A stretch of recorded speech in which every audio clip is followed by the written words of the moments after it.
আসসালামু আলাইকুম। অনেক সময় দুষ্টামির ক্ষেত্রে বলে যে আমি তোকে তালাক দিব। অনেক স্ত্রীকে অনেক স্বামী এরকম বলে। এই তালাকের শব্দ ব্যবহার করলে কি হয়, স্ত্রী থাকে না, অবৈধ হয়ে যায়, সে বিষয়ে বিস্তারিত বলেছে শায়েখ।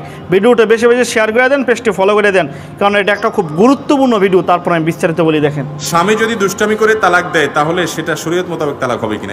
অনেক পুরুষ আছে তালাক দিয়ে এসে বলে কি, বলে হুজুর আমার আসলে তারে তালাক দেওয়ার নিয়ত ছিল না। তো কি নিয়ত ছিল আপনার? বলে আমার নিয়ত ছিল তাকে ভয় দেখানো।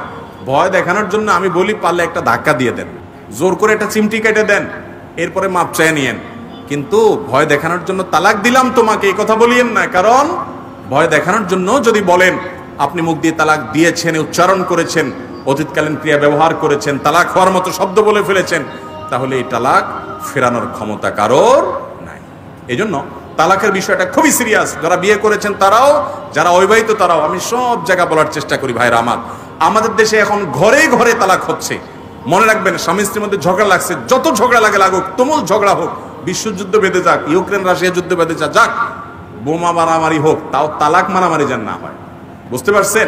খবরদার, তালাক দিতে হলে যদি মনে করেন না এর সাথে আমার ঘর করা হবে না, তাহলে মাথা ঠান্ডা করে ওলামাদের সাথে পরামর্শ করে, ভেবে চিনতে মুরব্বীদের সাথে পরামর্শ করে তারপরে সিদ্ধান্ত নিয়ে শরিয়াহ সম্মত যে তালাক মাসিক যাবে, তারপরে পবিত্র হবে, সেই পবিত্রতায় শারীরিক সম্পর্ক হওয়ার আগে একটা তালাক দিবেন।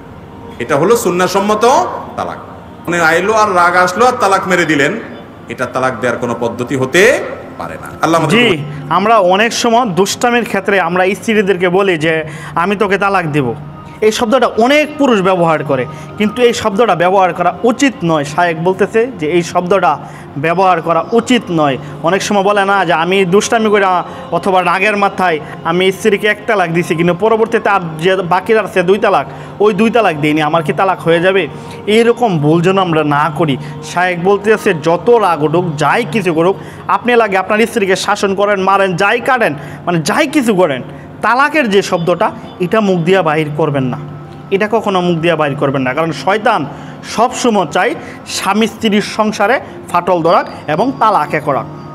এটা শয়তান সবসময় চাই। শয়তান প্রতিদিনের কাজের মধ্যে তার সবচেয়ে বড় কাজ কি জানেন? স্বামী স্ত্রীর মধ্যে সম্পর্ক বিচ্ছিন্ন করা, মানে তালাকের অবস্থা যেন বিচ্ছিন্ন করতে পারে, এটা শয়তানের সবচেয়ে বেশি চেষ্টা থাকে। আর যদি আপনারা সেটা করে ফেলেন তাহলে শয়তান সাকসেসফুল হয়ে যায়, আমরাই সাকসেসফুল হতে দেই তাদেরকে।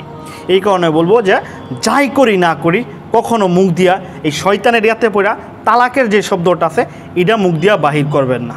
জি, ভিডিওটা বেশি বেশি শেয়ার করে দেন, পেজটি ফলো করে দেন। আসসালামু আলাইকুম রহমতুল্লাহি ওয়া বারাকাতুহু।